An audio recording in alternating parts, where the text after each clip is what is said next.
Pale Folk. Chapter 1, Entering the Tunnels. The heavy steel door screeched open, its hinges protesting from decades of disuse. A yawning blackness lay beyond. Flashlights in hand, the small maintenance crew slowly filed inside, the darkness swallowing them whole. Gruff led the way, casting his harsh beam over the crumbling tile walls of the abandoned subway platform. His weathered face was unflinching, having seen it all before, but the same could not be said for the fresh-faced young man bringing up the rear. The apprentice's wide eyes darted nervously about as he entered the forgotten tunnels for the first time. He clutched his flashlight in white-knuckled hands, his clammy palms sliding over the handle. This was his chance to prove himself to the veteran crew, but the ominous shadows that pressed in around him made him question his confidence. The rest of the maintenance team filtered in behind him, technicians and safety inspectors focused intently on the task at hand, though the hairs on the back of their necks prickled with unease. Control had detected a series of unexplained malfunctions in these old tunnels, and it was their job to find the source.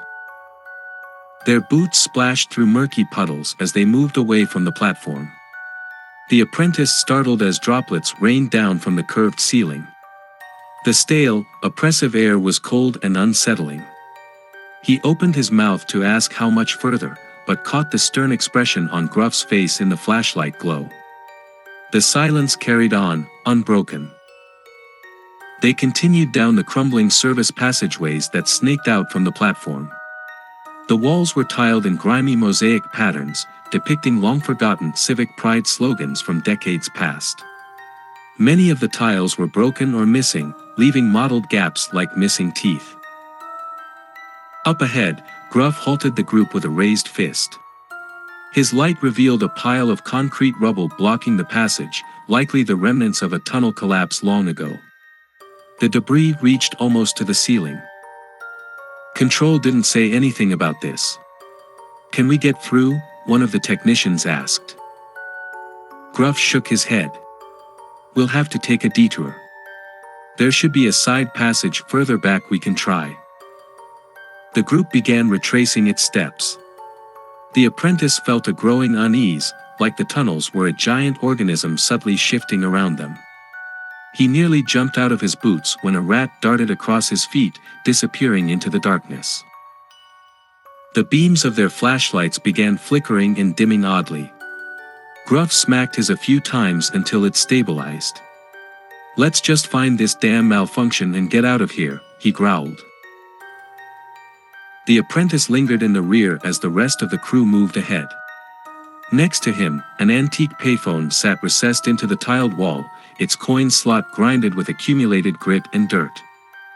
For some reason, its sight filled him with inexplicable dread, as if it harbored some awful secret beneath its grimy facade. A heavy dread settled in his stomach. The sooner they finished their task, the better. Chapter 2, Apprentice Goes Missing. The passageway stretched on and on, leading them even deeper into the forgotten tunnels. After what felt like hours, though it could have only been 20 minutes, Gruff brought the group to a halt again. "This is taking too long. I don't like how these tunnels are laid out differently than the maps," he said. "We're going to split up to cover more ground. Jenkins, take the left fork up ahead. Briggs and I will go right. Everyone else, continue straight." The team mumbled reluctant assent and broke into groups. Before heading down the right branch, Gruff turned to the apprentice. "Stay sharp, kid. Yell if you run into any trouble." "You got it, boss," the apprentice replied with a confident grin. Inside, his stomach churned. Progress slowed to a crawl as the tunnels branched and split endlessly. Loose wiring hung in red vines from crumbling ceilings that dripped with moisture. The deeper they went, the more decrepit their surroundings became. The apprentice swept his flashlight over the walls, examining the patterns of limescale deposits and pyrogenic marks left by ancient fires. In the beam's periphery, the shapes of old soda machines and ticket counters loomed out of the darkness like spectral gatekeepers. The air felt different here. Still and dead, as if the place was holding its breath. Their radios had gone silent, with not even static reaching them now. The oppressive atmosphere wore down on the apprentice's psyche, his imagination conjuring phantom movements in every shadow. He realized he hadn't seen or heard any other members of the crew for some time. Adrenaline spiked through his system. Had he gotten turned around somehow? Lost his way? Impossible to tell in this maze of endless passages. "Hello?" he called tentatively. "Boss? Anyone?" Only silence answered. He considered turning back, but had no idea which tunnel fork he had emerged from last. Panic welled in his chest. Stay calm, he told himself. He just had to keep moving forward until he ran into someone else. His light flickered again, more severely this time. The battery couldn't be dying already. Heart pounding, he gave it a whack and kept going. The tunnels changed from tiled walls to bare concrete pockmarked with cracks.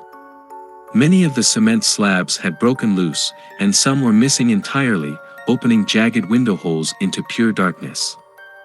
Fetid water dripped down the walls, leaching out minerals that glistened in the flashlight beam. The apprentice stumbled as the floor transitioned abruptly from pavement to a metal catwalk over empty space. It wobbled under his steps, groaning softly. He inched forward carefully, cascades of pebbles raining down from where the walkway had pulled loose from its supports. About halfway across, a loud snap exploded through the tunnel. He dropped to all fours just as a section of the catwalk collapsed into empty air. The light died, plunging him into utter darkness. He clung to the remaining framework, breathing heavily. Which way to go? It was impossible to see anything. He crawled forward blindly, wincing as his knees scraped over rust flakes and debris. His hand reached out into oblivion, searching for the catwalk's far side. Please let it connect to a tunnel, he prayed silently. Please. His palm struck smooth tile. Relief surged through him. He dragged himself fully onto solid flooring, but the total darkness remained disorienting. Where was he now in relation to the rest of the crew? Were any of them nearby? Slowly and painstakingly, he scraped and shuffled through the blackness. His nerves strained for any sounds, the crunch of gravel, shuffle of footsteps, the heavy breaths of bodies nearby. But only silence greeted him, somehow more terrifying than any identifiable noise. Suddenly his fingers slid into empty space, a side tunnel yawning open. He leaned into it and flicked his dead flashlight in vain. Then he extracted the backup from his belt and prayed the bulb still worked.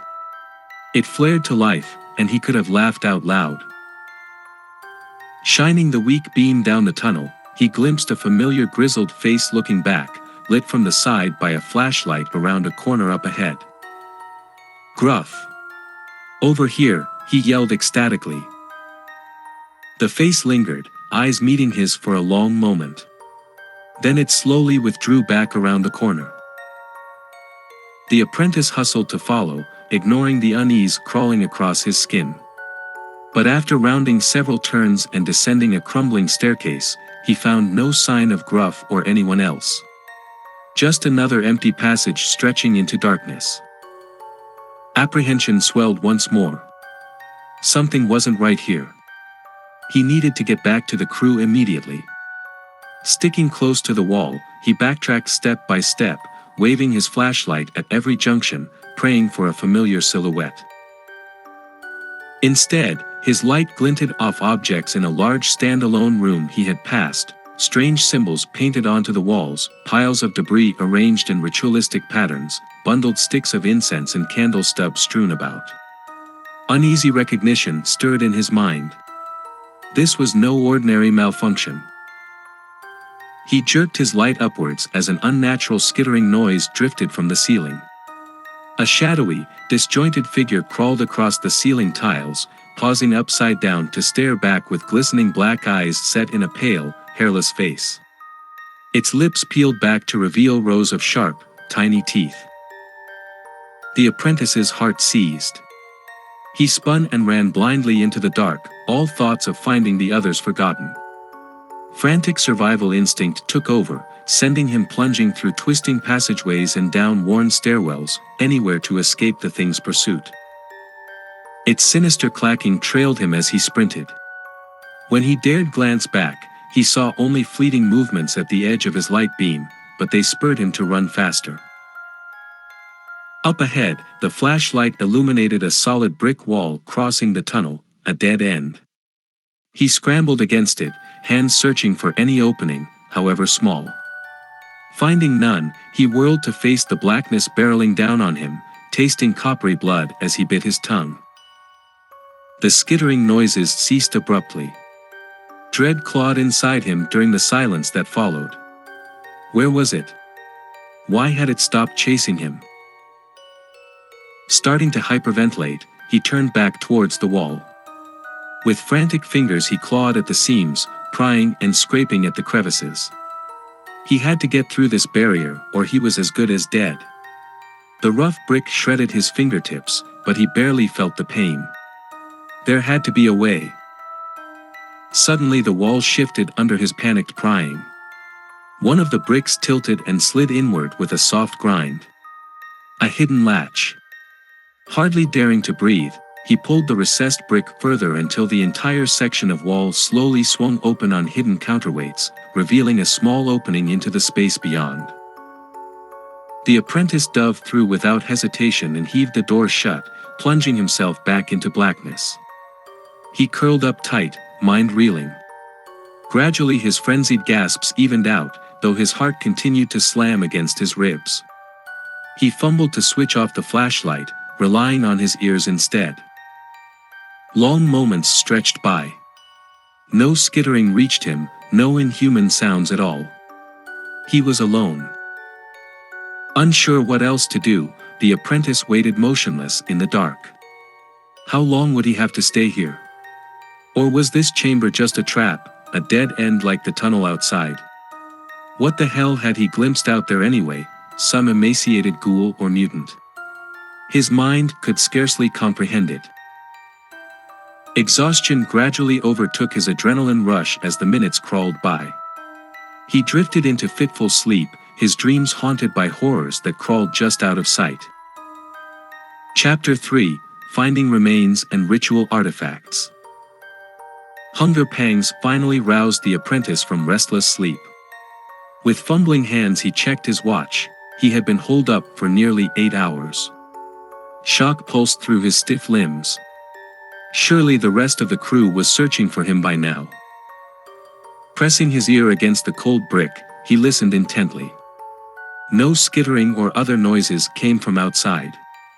He had to risk it. Bracing himself, he slowly pulled the hidden door open. His flashlight revealed an empty, silent tunnel. No mutant creature waited to pounce. Emboldened, he slipped out and resealed the hidden entrance. Time to get back to the others. He chose a direction at random, no path looked more promising than any other. The tunnels blurred together as he walked, homogeneous in their decay. He tried hailing the group on his radio, but got no response. The silence pressed in on him, broken only by occasional drips of water and the scurry of unseen rodents. Rounding a corner, he drew up short. Just ahead, the tunnel opened into a large multi-level chamber, its original purpose impossible to determine from the jungle of debris and modifications that filled it. Tarnished lamps illuminated the space in dim red light that spilled from beneath makeshift lampshades of yellowed bones. Skulls and femurs dangled from cords along the walls, clacking softly together. In the chamber's center rose a pillar entwined by a spiral staircase. Candles encrusted its sides, burned down to oozing stubs. The stairs led to a platform suspended over a pit that exhaled a faint haze. Around the pit lay piles of rags and debris, alongside metal buckets and shovels crusted in unidentifiable filth. The apprentice's throat tightened in horror. This was no electrician's workspace. He had stumbled into the lair of an underground cult. A renewed urgency to find the crew seized him. He had to warn them before they met a similar fate. Backing away slowly, he collided with a table behind him. Grunting in surprise, he turned to find it laden with strange implements, wicked ritual knives, glass vials of powders and fluids, scraps of human clothing, coils of rope. His hand reflexively covered his mouth at the sight of fingernails and tufts of hair scattered among the items. Revulsion clenched his gut. Movement overhead snapped his focus upwards. He glimpsed a sinewy shape scuttling across the metal beams crisscrossing the ceiling. Adrenaline spiked and he broke into a run, weaving around strange bonfires and markings on the floor. The shape pursued from above, keeping pace easily with its long-limbed crawling. Ducking low, the apprentice sprinted down a side passage. He glanced back to see if it still followed, but collided full force into an obstruction, falling flat on his back. Groaning, he lifted his head to find a horrific sight. 3 mummified bodies hung suspended from the ceiling by barbed hooks sunk into their flesh. The desiccated corpses drifted gently, their lidless eyes staring in silent agony. The apprentice gasped in horror, scuttling backwards until he hit the wall behind him. This place was a nightmare. A heavy impact shook the passage. One of the dangling bodies twitched, then went still again. He glimpsed the pale creature landing gracefully on the floor after leaping down from the ceiling. It crept toward him, hateful void eyes locking with his.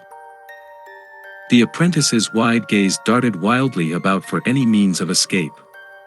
Finding none, he grabbed the nearest mummy and hoisted it between them as a shield. An awful stench of decay wafted out, but he didn't let go. The thing paused, regarding him almost quizzically. Taking the chance, he hurled the desiccated corpse directly at it and sprinted the opposite way. A cacophony of crunching and snapping sounds followed him as he raced through the disturbing lair. He didn't look back. At last he burst from the entrance back into an ordinary-looking subway tunnel. He ran until his lungs burned for air. Only after collapsing against the wall did he dare glance over his shoulder. The creature had not pursued him from its lair. Panting, he continued down the empty tunnel with reluctant, halting steps. He dreaded finding anything more like the bizarre altar chamber with its mangled corpses and ritual trappings. What else might fester down in this rotting labyrinth? But he had no choice except to keep moving. The apprentice began shouting for the crew every few minutes, stopping to listen for replies. Only silence bounced back. Were they still looking for him, or had they become snared in this nightmare too? He quickened his pace. Passing a crumbling stairwell, a noxious smell wafted up that made his eyes water. He paused. It seemed wise to avoid going deeper, but what if someone down there needed help? Steeling himself, he descended the slippery steps. This level had partially flooded, with oily water up to his knees. He sloshed through cautiously, wary of getting snagged by submerged debris. The reek intensified as he neared an intersecting passage half submerged in the water. Swallowing bile, he shined his light down the murky tunnel. Bobbing along the surface drifted a swollen, purplish mass. He froze as the beam illuminated the bloated features of a face. A decayed corpse, waterlogged and drifted from some chamber deeper below. Shaking violently, the apprentice turned and floundered back the way he had come. But as he emerged into the stairwell, more fetid bodies bumped against the steps, trapped in place by their buoyancy. He choked down vomit and detoured down another passage to escape the gruesome sight. These poor souls had been trapped below. Lured down or pulled under while still alive. He shuddered imagining their final suffering in the lonely dark, their life slowly crushed out as black waters rose. What a horrific end. On and on he staggered through the nightmare labyrinth. He had to find a way back up to the surface. Back to sunlight and life and sanity. But the tunnels stretched endlessly in silence, devoid of any signs of the way out. Eventually his steps slowed, then stopped. He sank to the cold floor in despair. Was this to be his tomb as well? Lost and alone in forgotten darkness until his life winked out. Exhaustion overwhelmed him. He had nothing left. No glimmer of hope remained, just an endless shroud of black. His eyes sagged closed. At least unconsciousness would provide a temporary escape from the fear and isolation. He drifted into fitful sleep once more, waiting for the inevitable end. Chapter 4, Captures and Escapes. Frigid water splashed over his face, shocking the apprentice out of deep slumber. He flailed wildly, disoriented by his dark surroundings. Strong hands grabbed his arms and hauled him to his feet. He began struggling violently until a flashlight beam illuminated the weathered features of Gruff. "About time we found you," Gruff growled, though his tone held more relief than anger. "The others are waiting." The apprentice went limp with relief. Gruff was alive. That meant the rest of the crew must be safe as well. He opened his mouth to tell Gruff about the horrors he had witnessed, but the veteran technician cut him off. "Save it for later, kid. We need to move, now." Gruff gave him a shove down the tunnel. The apprentice stumbled forward, still dazed. He focused on putting one foot in front of the other, letting Gruff steer him. Gradually his wits returned. The tunnels here looked blessedly ordinary, with no evidence of macabre rituals or pale creatures. Up ahead, more flashlight beams wavered through the dusty air, the rest of the crew. Elation surged through the apprentice at the welcome sight. But as they drew closer, his smile faltered. The technicians clutched wicked-looking weapons pieced together from scrap metal and tools. Their eyes were hard with fear and mistrust. "What's going on?" the apprentice asked nervously. "Did you guys see those freaky tunnels too?" The crew wordlessly parted to reveal a haggard man bound at the wrists, guarded by two of the team. His coveralls were soiled and torn, his beard overgrown and matted. The apprentice took an instinctive step back at the wild look in the man's sunken eyes. "Is he one of them?" Gruff nodded grimly. "A tunnel dweller. We caught him lurking nearby. He'll lead us out, or else." The shabby captive spat on the ground. "Ain't nothing but death waits above," he rasped. "You outsiders don't belong here. The pale folk will see you punished for trespassing in their domain." Gruff backhanded the man across the mouth. "Quiet. We gave you a chance to guide us out. Take it or we leave you for your pale folk to find." The man glowered but seemed to deflate slightly. After a pause he gave a small nod. Two crew members hauled him to his feet and shoved him forward. With flashlights trained on him, their grim procession set off down the tunnel. They walked for what felt like miles through the dilapidated passages. The captive muttered under his breath, pausing often to get his bearings before choosing a path. The apprentice eyed the man warily, skin crawling at his talk of strange folk who lived below. Was this lunatic one of them? Abruptly the man stopped and looked back at Gruff beseechingly. "We have to turn back, choose another way," he croaked. "If we continue on." His words cut off as a piercing shriek split the air ahead, echoing through the tunnels. The captive went stiff with fear. Manic laughter followed, growing louder. Gruff thrust his flashlight forward, illuminating a pack of filthy, wild-eyed people charging out of the dark. "Ambush!" he roared. The crew responded instantly, brandishing their makeshift weapons. They collided brutally with the frenzied attackers. The tunnels exploded into chaos. The apprentice found himself grappling hand-to-hand with a sinewy man whose strength belied his frail appearance. They traded blows and flung each other against the walls. When they broke apart, the apprentice glimpsed his opponent's face clearly for the first time, hairless, albino skin stretched tight over sharp features. His heart jolted with recognition. This was one of the same creatures from before. He tackled the pale mutant with renewed fury. They crashed to the ground, landing on a loose section of tiles. It shifted beneath their weight. Suddenly they were sliding down a slick decline into the darkness.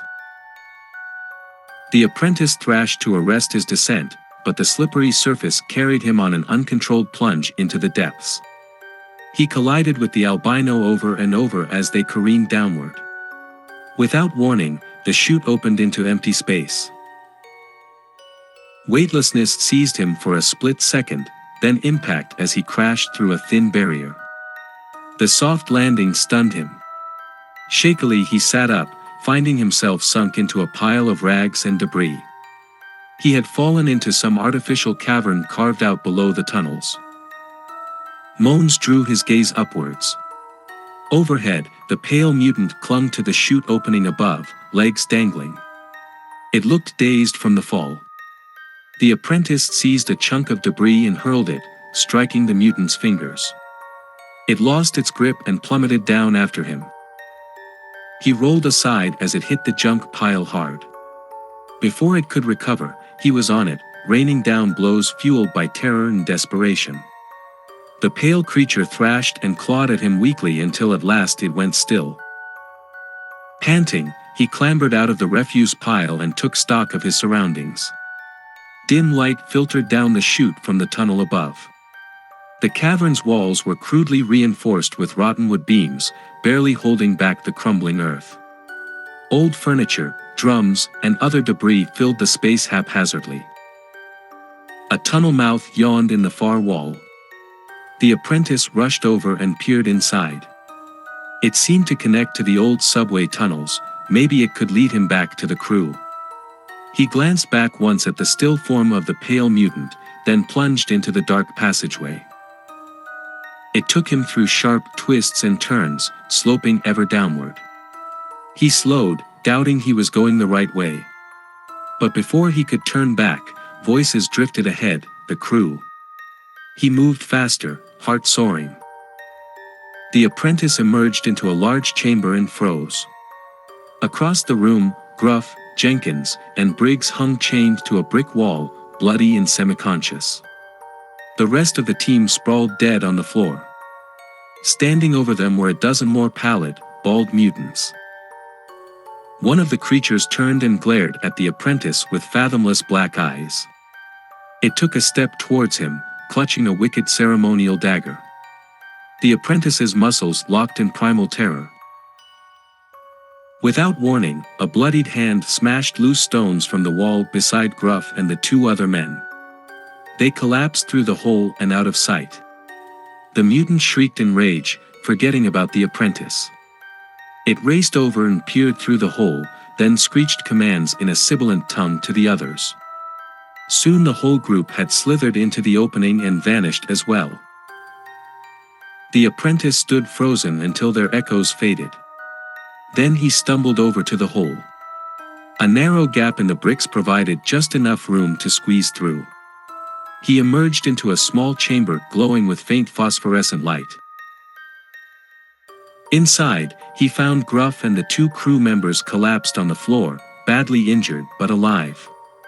They looked up in disbelief as the apprentice rushed over to help.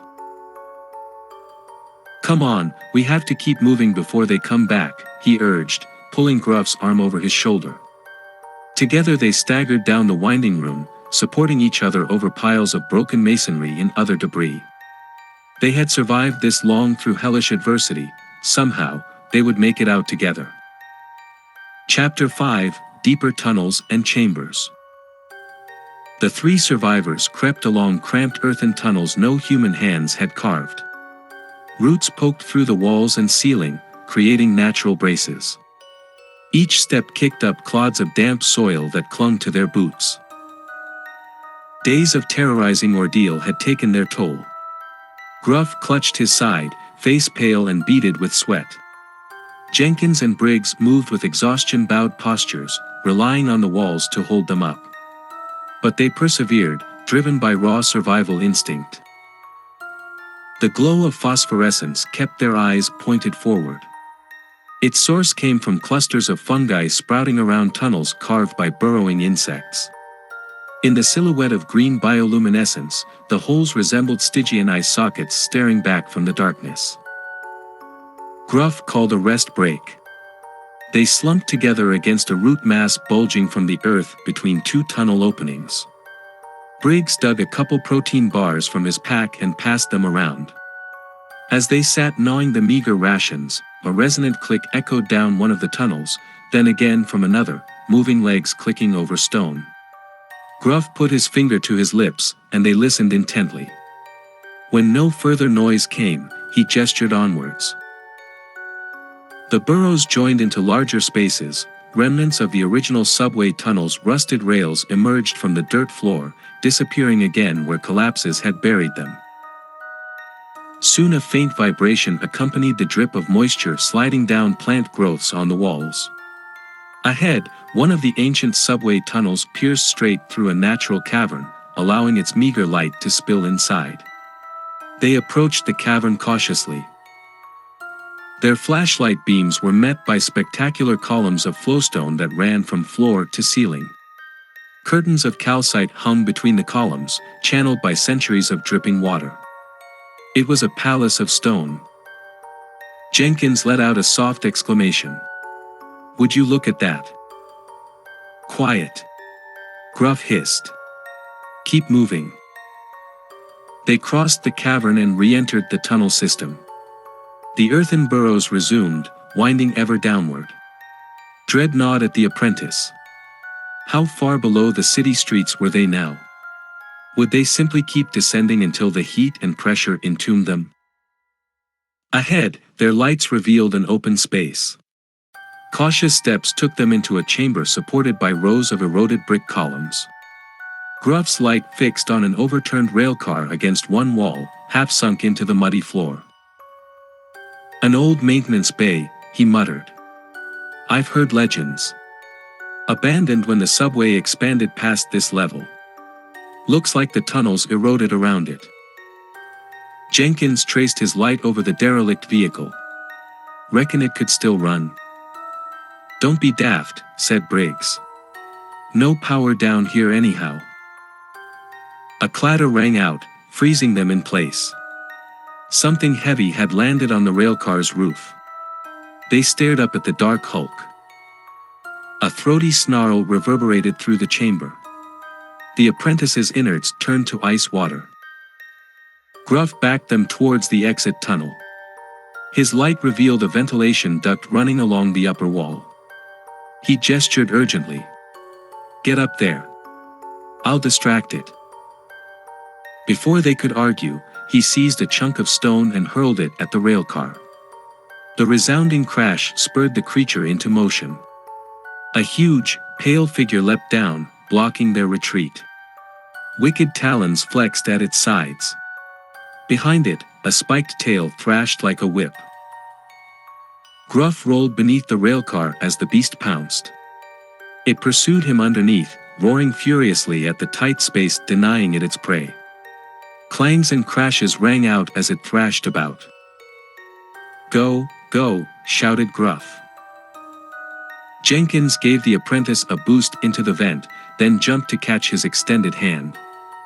Briggs scrambled up last as the screeching creature continued struggling to reach Gruff. They crawled away desperately just as a deafening metal groan signaled the derelict railcar finally giving way. The deafening crash reverberated down the passage as they escaped into the rust-choked duct. Unearthly screams pursued them even after the sound of rending metal faded. None of them looked back or dared to pause. The vent sloped downward until it spilled them back out into dirt tunnels. They leaned gasping against the walls, staring warily into the gloom for signs of pursuit. The subterranean labyrinth seemed intent on drawing them ever deeper into its suffocating embrace. But still they clung fiercely to survival. At an intersection, Briggs shined his light down each passage and shook his head. I can't tell one direction from another. It's just dark forever and down. We've come down far enough, Gruff said. Time we start working our way back up. The climb was far more arduous than the descent had been. The muddy declivities they now sought out barely deserved to be called tunnels at all. More like wet cracks in the earth where trickles of water had carved a less resistant path through tons of sediment. Roots poked through the low ceilings at irregular angles. The walls oozed with moisture, at times appearing ready to close up and entomb the struggling men. Their clothes and lungs clogged with clinging silt that flowed like liquid when disturbed. During brief rests, they took turns scraping out each other's eyes and airways with their fingers to clear clogged passages. The gritty earth welled up relentlessly to reclaim them. But even if the tons of city above crushed them here, it would be preferable to the twisted fates that lurked in the depths below. At times the mud flowed too thickly for upward progress. Then they would cast about with remaining dregs of strength for any small opening leading sideways. Side passages brought them to larger rooms and gaps between collapsed structures. In some antediluvian hallway, they crossed maps carved into clay tablets, signaling just how far they had delved into the forgotten past. Once they discovered rail tracks passing through a rubble-strewn chamber. Gruff ran his hands over the old iron rails and pronounced them a service spur from when this level was still active. Following their path brought the group to a crumbling staircase choked in debris, creeping upwards once more. Their sluggish limbs climbed the endless steps, driven not by hope, for that had been leached away long ago. They climbed now only because to stop was death. Because as long as some faint chance of escape remained, however small, the will to survive would not let their bodies rest. And so they climbed, beyond exhaustion, beyond despair. Up through realms of silence and decay, abandoned even by the subterranean creatures that skittered and howled in the forgotten depths. Until at last, the unimaginable happened. A ceaseless roar reached their ears. The nostalgic sound of engines and tires above. They emerged into a world of light and motion. A busy street bustling with people, utterly indifferent to the shaken beings crawling up from below.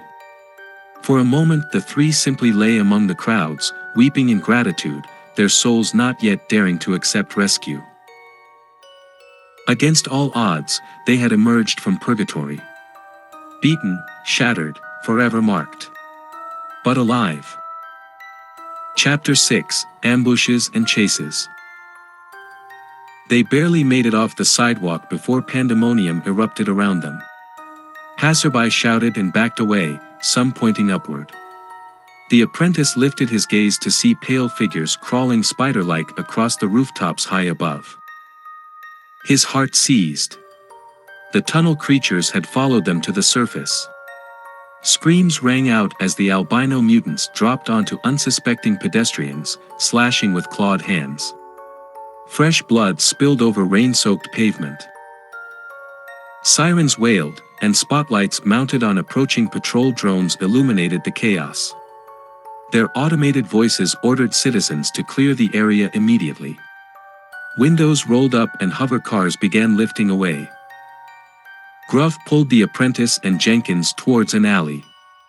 "We have to disappear, now."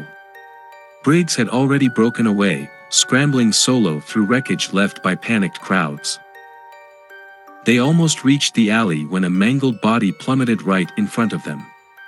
An albino mutant scuttled down the building's facade and retrieved its kill. Black eyes swung their way, locking on. The apprentice's muscles went rigid. Nowhere to run. A siren's blare made the creature whirl. A patrol drone closed in, side panels opening to reveal a gun armature. "Lethal force authorized," blared the drone.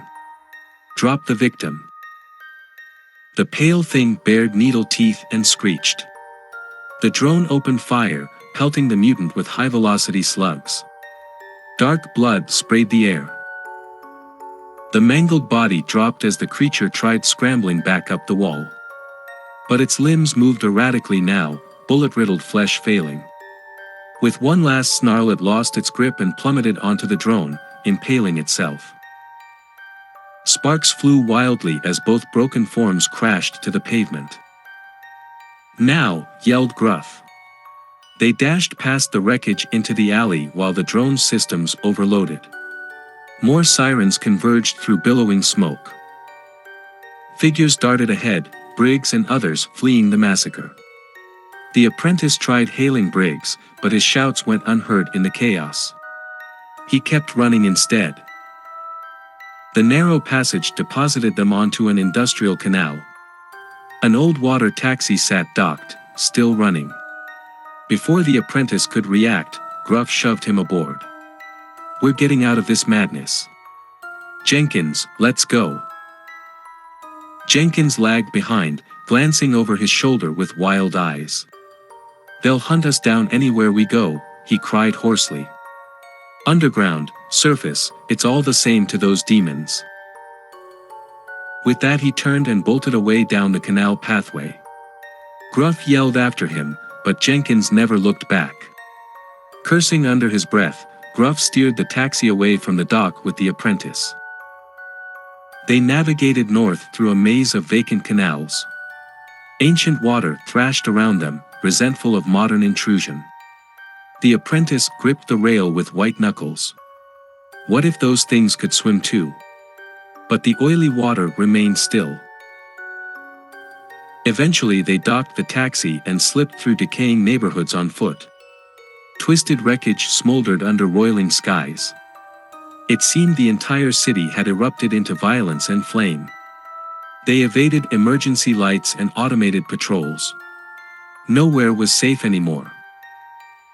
In an abandoned lot, they hunkered down behind scrap heaps. Pouring rain soaked them to the bone. Too exhausted even for despair, they stared numbly at cinderblock walls scrawled with graffiti. "We drown below so you can float." Gruff shook his head mutely. A truth once confined to abandoned depths was now bared naked for all to see. But the city churned on uncaring. The apprentice glanced up in time to see Briggs skulking past the alley's mouth, glancing around furtively. Relief surged through him. Briggs was still alive. He opened his mouth to call out when suddenly pale figures dropped from the rooftops on either side of Briggs. The survivor let out a choked cry as talons seized him by both arms. Before the apprentice could even move, the mutants scuttled up the walls and out of sight, taking Briggs with them. The apprentice scrambled to his feet, but Gruff yanked him back down. "No. There's too many. You can't help him now." "We can't just let them take him," the apprentice pleaded desperately. But the loss in Gruff's eyes brooked no argument. Briggs was gone. They huddled under corroded metal overhangs as the rains worsened, hammering the city with wind and hail. When the storm finally passed, everything lay submerged beneath churning black water. The floods had come again. Finding higher ground became imperative. They sloshed through the rising waters, spotting a dilapidated office building ahead. Plastic sheeting covered broken sections of glass facade. Gruff pried open a maintenance door and they entered a lobby overrun with mold. Old diagrams on peeling walls showed the lower parking levels used to connect via tunnels that led down to the subway. Gruff tore the maps off the walls. "We have to barricade those tunnels, keep anything else from coming up." The apprentice swallowed hard and nodded. It was their only chance. They descended the flooded stairwells by skirting the walls above the waterline. Floating debris clogged the descent, requiring careful navigation. As they neared the lowest levels, the floodwaters stirred strangely, as if something moved beneath the surface. The lowest parking level barely peaked above the lapping tide. Rows of abandoned vehicles sat half-submerged. At the far end gaped a wide tunnel mouth framed in concrete. Dark water flowed from its maw. Gruff pointed to a utility alcove partway down the garage. Inside sat a rack of metal beams used for reinforcing excavation pits during construction. "Those'll work," he said grimly. They crept along submerged vehicles towards the alcove, painfully aware of how exposed they were on the bare floor. Muffled splashing echoed from the tunnel. The apprentice tried not to imagine pale shapes drifting up the passage towards them. He focused only on reaching the beams. Almost there. But as they skirted the next car, its back door creaked open right beside them. The apprentice recoiled, expecting a mutant to lunge out. Only darkness showed within. Gruff grabbed his arm and pulled him along swiftly. At last they dragged multiple metal beams from the rack, their cold heft reassuring. On the way back, the car door now hung fully wide open. Scratch marks gouged the roof, something had pulled itself up and out. They quickened to a near jog despite the chest-high water. Behind them echoed steady splashing drawing closer. The apprentice risked a backward glance and regretted it immediately. Dozens of pale heads bobbed through the gloom, black eyes homing in. "Faster!" yelled Gruff. Ditching all but one beam, they slogged desperately for the tunnel as creatures closed the gap. The apprentice's lungs burned, his waterlogged coveralls threatening to pull him under. Howls tore at their eardrums now, barely feet behind. At last they reached the tunnel and staggered up the entrance slope. Gruff braced the metal beam against the opening while the apprentice unclipped his tool belt and lashed the far end to an exposed pipe. Pale hands clutched the rim of the passage, talons gouging concrete. Gruff strained against the creatures trying to push through. "Get the others," he screamed through gritted teeth. The apprentice splashed back into the garage. Only 20 feet to the beams, but the water surged violently as multiple albino mutants dragged themselves up from below. He choked down panicked sobs and plowed onward. Almost there when a blow slammed into his back, driving him face first into the water. Clawed hands gripped him, pulled him under. Other limbs thrashed around, churning the blackness. He couldn't tell human from creature. His chest spasmed for air that wasn't there. A powerful jerk on his collar hauled him upward. He gasped a single breath before going under again. But the grip held, dragging him bodily through the churning water. His head broke the surface in the utility alcove. Gruff heaved him the rest of the way out of the water, then shoved another beam into his hands. "Barricade the damn tunnel," the older man roared hoarsely. Spitting foul water, the apprentice stumbled back to the tunnel mouth lugging the beam. Gruff still braced the first, face purple from exertion as multiple pale figures clawed and scrabbled at him through the gap. Wielding the beam like a battering ram, the apprentice smashed aside grasping limbs to ram it home atop the other. The horde beyond howled furiously, but their entry was cut off. Gruff welded the crossbeam ends in place with a hand torch from his belt while the apprentice sank to his knees gagging up swallowed water. Guttural threats and promises of bloody revenge rang from the blocked passage until the pale creatures finally abandoned their attempts and retreated sullenly into the dark. For now, the barricade held. Chapter 7, Confrontation with Cult Leaders. A deathly silence shrouded the barricaded lower levels. The apprentice and Gruff crept along eroded concrete banks that rose above the sunken parking floor, now a lightless aquifer. The damned waters had claimed this realm entirely. Pausing to rest his burning lungs, the apprentice glanced upwards. Past drooping pipework and cables hung the upper building, an illusion of asylum. He imagined the sun still shining somewhere far above the submerged city, even if he'd never see its light again. Gruff's gruff voice dispelled his reverie. "We're not dead yet. But we will be if we just sit here." He pointed down the passage. "Control rooms that way.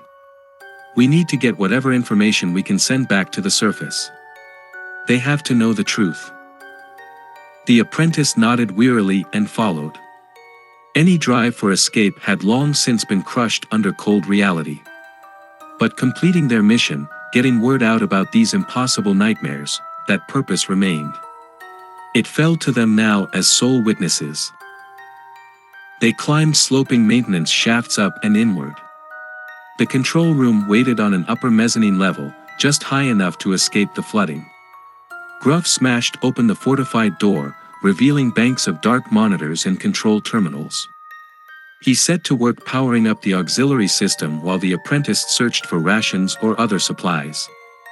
In a locker he found sealed food packets and purification tablets. They would last a little while longer. The controls flickered, then illumined the room with a harsh glow. Gruff's stubbled face gained an almost manic cast in the light as he tapped rapidly at the boards. "I'll download our sensor data from the mission, attach whatever media we have." He inserted a memory chip with his personal logs and scans documented throughout their ordeal.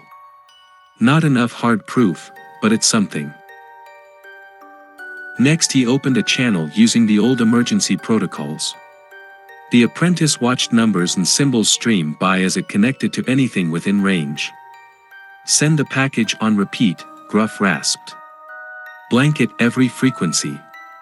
He entered the command, then sat back heavily. Now we wait, and hope. No responses came. But the transmission continued cycling endlessly.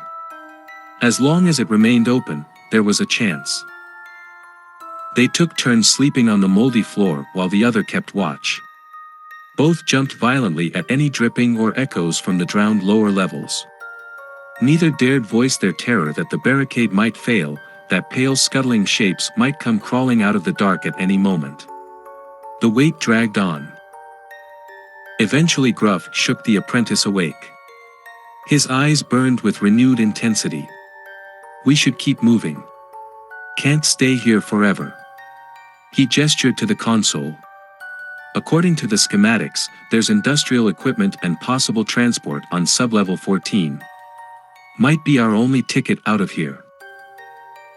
The apprentice shivered at the mention of going even lower again, but no alternatives existed. Once more into the depths. Rusted metal stairways took them down relentlessly. Though the waters had not breached this deep, the environment felt more oppressive than ever. Even the walls exuded a clammy chill that leached into their bones. Pairs of pale eyes stared from the shadows as they descended past each level. The creatures were watching, waiting for them to make a mistake. Level 14's massive processing equipment lay still and cold. Conveyor tunnels stretched into darkness between assembly line stations. They moved cautiously through the ghostly facility. Past industrial ovens and chemical vats they discovered an abandoned rail bay housing an old supply train. Gruff circled it appraisingly. With some tinkering this relic might still run. For the first time since the surface, the apprentice felt a flicker of hope. This hulking machine offered a slim chance of escape from their underground purgatory. Together they pried open access panels and set to work reactivating the dormant systems. Hours of sweat and frustration passed with no success. But finally the engine sputtered, then ignited with a roar that shook the entire facility. Lights flickered on across the train as it woke from its long slumber. Their victorious cheers died abruptly at a piercing shriek from the darkness. Answering cries rang out all around, closing in. Escape would not come easy. "Get it moving," Gruff barked. "I'll buy you time." Before the apprentice could object, he grabbed his toolbox and disappeared into the train's shadowy interior. The shrieks drew closer, accompanied by inhuman mutterings. With shaking hands, the apprentice disengaged the brakes and put the train into motion. It rumbled slowly at first through the icy subterranean air. Pale figures converged alongside the rails, scrabbling to climb aboard. The apprentice increased throttle, racing past them. But more clustered on the line ahead. He blasted the horn. Most dove clear of the tracks, though a few stayed on, screeching hatefully as they were crushed beneath grinding wheels. From the rear came a deafening boom. A fireball briefly illuminated Gruff 2 cars back, slamming another explosive charge into place on the coupling. "Keep her floored," kid. I'll sever us free." The apprentice locked the throttle and stumbled back through lurching cars, fighting to stay upright. Halfway there, an overhead ventilation grate burst open. A sinewy mutant dropped onto him, fangs bared. He screamed as it latched onto his shoulder, claws slicing flesh. They thrashed together, crashing painfully off luggage racks and walls. When it reared back to slash again, the apprentice jammed his thumb into its empty black eye. It shrieked and recoiled. He grabbed a duffel bag and swung with all his might, smashing the creature's head into a window. Blood and viscera splattered the glass as it went limp. Clutching his bleeding shoulder, he staggered on. Behind rang blasts and gunshots as Gruff held off attacks. Up ahead, emergency lights flashed at track crossings. They were approaching inhabited stations. He had to warn whoever was there. Managing to reach the intercom panel, he sent a broadcast on all channels: "Evacuate the tunnels. Monsters coming up from below. Get everyone OU-." His message cut off as the train bucked mightily. Too late, they were decoupling. The rest of the hurtling machine screeched away down the line. Shrieks arose from abandoned cars as the horde still clinging there realized escape was lost. The apprentice turned back towards Gruff and their fate. The final car containing Gruff raced away into the darkness. Gruff hung halfway out the door, firing a few last desperate shots to cover the separation. His ashen face betrayed no hope of reuniting again in this life. "Run," his voice echoed down the tunnel. Then the train vanished around a curve, and the apprentice stood alone. The abandoned segment had rolled to a stop on an aging stretch of rails suspended over a massive chamber. Supports creaked ominously below the dead weight. It would not hold long. He had begun edging towards solid tunnel when screeches rang out ahead, more of the creatures approaching. Their sinewy pale forms closed in from both directions, blocking any escape back into the tunnels. He was cornered. The apprentice cast about in desperation. Then his eyes fixed on something below the rail span just before it plunged into darkness. One of the gigantic chemical vats he had glimpsed on level 14. Its contents stirred viscously, but he could make out a metal catwalk circling its rim. It was a slim chance, but his only one. The rail suspension groaned, sagging deeper as the albino horde crept out onto it. Taloned feet rang on metal. Unearthly eyes bored into him, savoring his terror. He tensed, waiting for the exact right moment. Just a little more. The bridge abruptly released a long metallic shriek and dropped several feet with a jolt. The apprentice braced himself and leapt out into the abyss. For an instant he was airborne. Then he slammed brutally onto the catwalk around the giant vat, crying out as pain exploded through his ribs. Behind him echoed screams and crashes as the rail bridge failed catastrophically, plunging the pale mutants down into the chemical pit. He crawled to the railing, each breath knifing through his chest. Far below, grotesque shapes thrashed in the vat's viscous contents before slowly dissolving. He looked away. With agonizing effort, the apprentice dragged himself along the catwalk. It descended via emergency ladders to a corridor on level 14. He had survived the confrontation, but knew the reprieve would be short. Already his ears strained for sounds of pursuit. The entire facility seemed to tremble and groan in the wake of the rail bridge collapse. Warning klaxons blared. It was time to leave this place for good. He limped into the fog-shrouded tunnels, glimpsing abandoned equipment waiting silently for operators who would never return.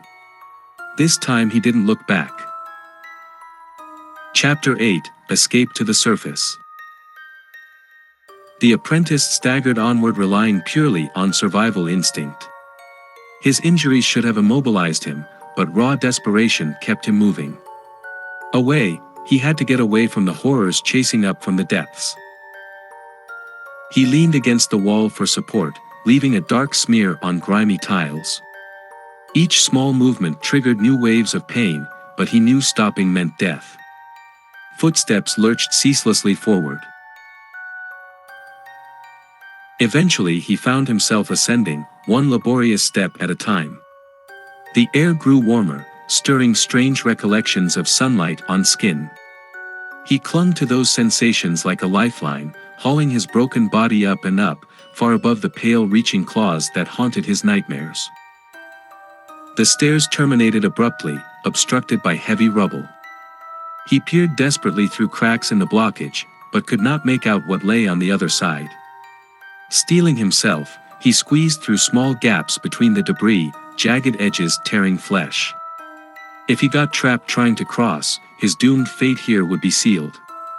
But going back was no option at all. At last he tumbled out the far side onto smooth flooring. His blurring vision made out clean white tile and walls. Halogen light panels illuminated the tunnel with clinical brightness.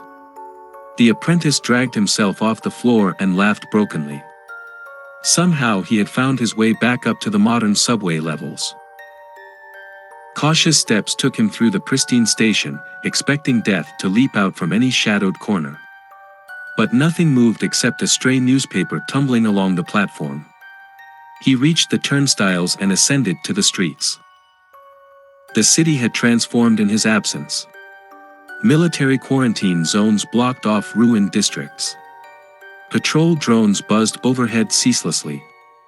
But people still hurried along sidewalks under ominous red skies, heads down, pretending life continued as normal. The apprentice limped among them, anonymous now that his tattered coveralls were hidden beneath a disheveled coat taken from an abandoned vehicle. He kept moving, fearful of being detained as a subversive element.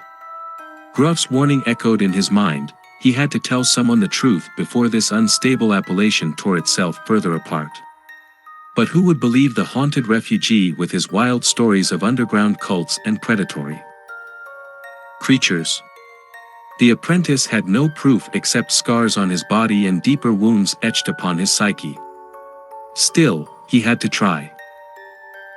He arrived at a public media terminal and connected to the transmission they had sent from the drowned control room, hoping it remained intact somewhere.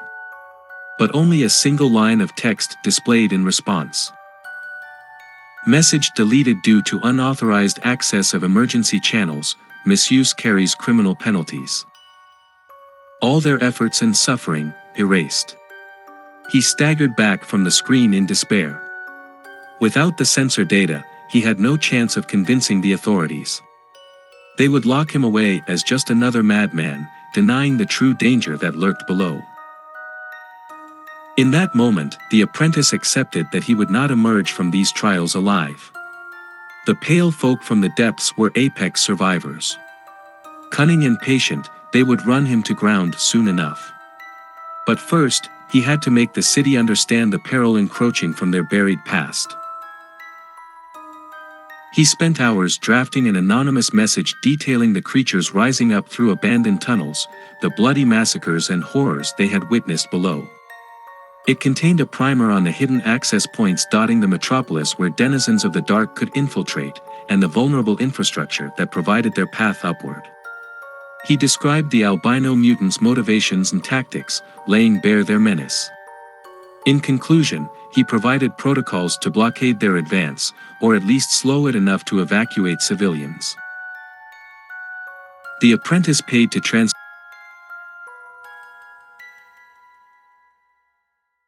the message on repeat across every data stream and frequency he could access. As a final act, he remotely triggered a purge that wiped all identifying metadata to make the warning impossible to trace back to him. Enough breadcrumbs were sprinkled throughout that some believer might verify elements of his account. But his identity and involvement would be erased. It was all he could do now to arm the city against the onslaught. Once his work was complete, an eerie calm settled upon him. He had played his part as fate demanded. Now he could rest. Finding an empty alley, the apprentice slumped against a wall strewn with flyers. "Missing, have you seen me?" His eyes sagged closed. Shadows gathered around the hollow-eyed vagrant sitting motionless amid the filth and debris. His breathing slowed, then stopped. Far below the city streets, down in lightless realms where black waters flowed eternal, abominations were stirring. Their toothless mouths twisted in eager grins as the scent of life drifted from above. It was time. With rasping laughter, the pale folk began ascending on spindly limbs. Up through dank tunnels they crawled, talons rending concrete and fiber optics. Up through forsaken depths where they had been driven so long ago by those dwelling in arrogance above. Now the sins of the past had come due. The forsaken rose to claim what was theirs. And high above it all, a pale white sun shone down upon the metropolis. It illuminated bustling crowds and glittering towers, unaware of the retribution burrowing up from below. The sun glinted across smooth steel and glass devoid of fracture or dust. For now, all was calm. The city lived on in bright stagnation, its secret history buried and forgotten. But down in the fertile dark, old things were stirring. The end.